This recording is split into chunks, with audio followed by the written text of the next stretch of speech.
Depuis quand tu n'as pas touché à ton site internet? Il est parfois dur de stopper ces activités, mais si tu as un peu de temps devant toi, c'est peut-être l'occasion de mettre à jour ton site web. Sache que Google n'aime pas quand ton site internet est statique et n'évolue pas. Dans cette vidéo, je te propose de voir ensemble 10 étapes qui vont te permettre de mettre à jour ton site web.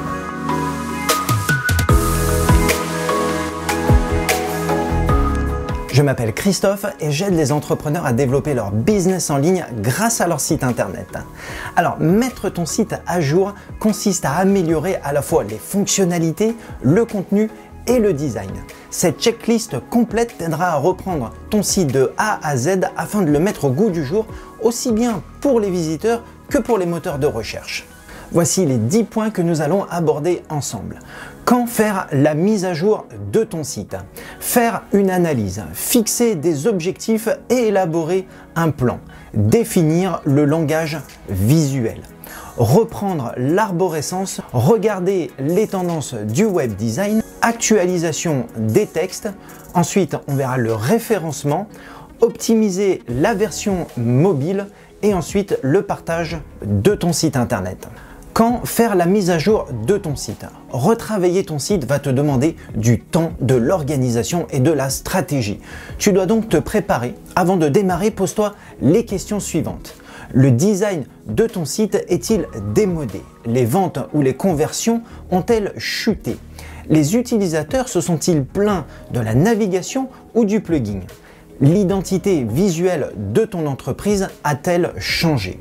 Si déjà tu as répondu oui à l'une de ces questions, une mise à jour de ton site s'impose. Faire une analyse. Avant de te lancer dans le gros du travail, prends le temps d'étudier les performances de ton site et celles de tes concurrents. Analyse ton site pour identifier avec précision ce qui fonctionne et ce qui doit être modifié ou amélioré. Grâce à des outils tels que Google Analytics, tu pourras scruter les données de ton site web, vérifier quelles sont les pages les plus populaires et quel bouton d'appel à l'action fonctionne le mieux. Je te mets ici le lien de la vidéo que j'ai réalisée sur les boutons d'appel à l'action. Analyse la concurrence en examinant leur design, leur navigation, leur contenu et leur stratégie marketing. Note les pratiques courantes de ton secteur comme la mise en place d'un blog ou d'une boutique en ligne par exemple. Ces informations sont précieuses pour remanier ton site et lui permettre de se démarquer. Le troisième point, fixe-toi des objectifs et élabore un plan. Pourquoi tu veux mettre à jour ton site? Est-ce que c'est pour booster tes ventes, augmenter le nombre d'abonnés pour améliorer tes campagnes d'email marketing? Est-ce que tu veux faire connaître tes nouveaux produits? Ces objectifs clairement définis vont t'aider à concevoir un plan efficace. Par exemple, si ton objectif principal est d'accroître tes ventes, peut-être qu'il serait judicieux d'incorporer une fenêtre promotionnelle. Si tu veux augmenter le nombre d'abonnés, peut-être que tu peux offrir un lead magnet comme un e-book par exemple en échange d'adresses mail. Le quatrième point, c'est de définir ton langage visuel. Choisir le look de ton site web est une étape importante. Assure-toi que ton identité visuelle concorde bien avec ta marque et ça sur tout le web, comme tes réseaux sociaux par exemple. Le design de ton site doit faire passer le bon message tout en mettant en avant tes fonctionnalités. Tu peux aller voir sur internet les tendances du web design en 2021 pour te donner une idée. Le cinquième point, c'est améliore l'arborescence de ton site internet. Pour moi, cette phase est vraiment essentielle pour créer une navigation simple et intuitive et ainsi améliorer l'expérience utilisateur. J'en ai d'ailleurs fait une vidéo complète. Je te mets le lien ici et dans la description pour te donner les bonnes pratiques.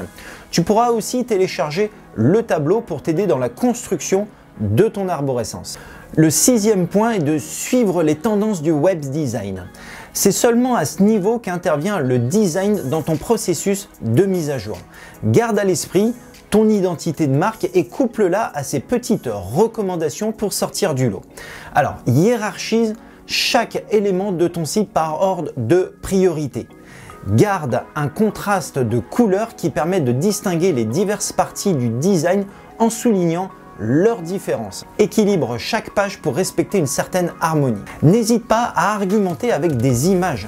Attention tout de même à leur poids pour la vitesse de ton site. Je te mets le lien dans la description d'un petit logiciel en ligne que j'utilise pour réduire le poids des images sans perte de qualité. Ensuite, utilise une typographie lisible, 2 typographies maximum sur tout le site internet. Le 7e point est d'actualiser tes textes. Une partie essentielle de la mise à jour de ton site web consiste à rafraîchir ton texte.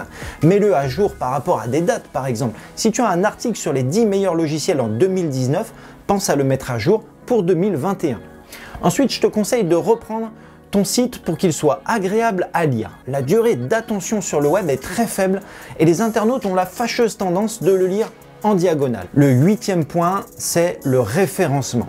L'optimisation pour les moteurs de recherche ou SEO consiste à améliorer la visibilité et le classement de ton site dans les résultats des moteurs de recherche Google pour booster ton trafic. C'est vraiment un point important et en plus, c'est gratuit. Utilise les bons mots-clés, fais une recherche donc des meilleurs mots-clés pour décrire ton entreprise. Il s'agit des expressions ou termes que les internautes saisiraient sur les moteurs de recherche pour trouver ton site. Tu dois te positionner sur un seul mot-clé par page et c'est vraiment important. Ajoute aussi les textes alternatifs à tes images. Il s'agit d'ajouter quelques mots décrivant le contenu de tes photos pour qu'on puisse aussi te retrouver sur Google Images. Et le 9e point, optimise la version mobile. En 2021, il n'est pas question de négliger les smartphones. Ton site doit être lisible aussi bien sur les mobiles que sur les ordinateurs. Et pour finir, le 10e point, c'est de repartager ton site sur les réseaux sociaux. Partager la nouvelle version de ton site sur les réseaux sociaux et aussi dans une newsletter est un très bon moyen d'attirer les internautes et de relancer ton business. Voilà, j'espère vraiment que cette vidéo va t'aider pour mettre à jour ton site web. Je t'invite à t'abonner à cette chaîne si tu veux recevoir chaque semaine les bonnes pratiques. Et moi, je te retrouve bientôt dans une prochaine vidéo.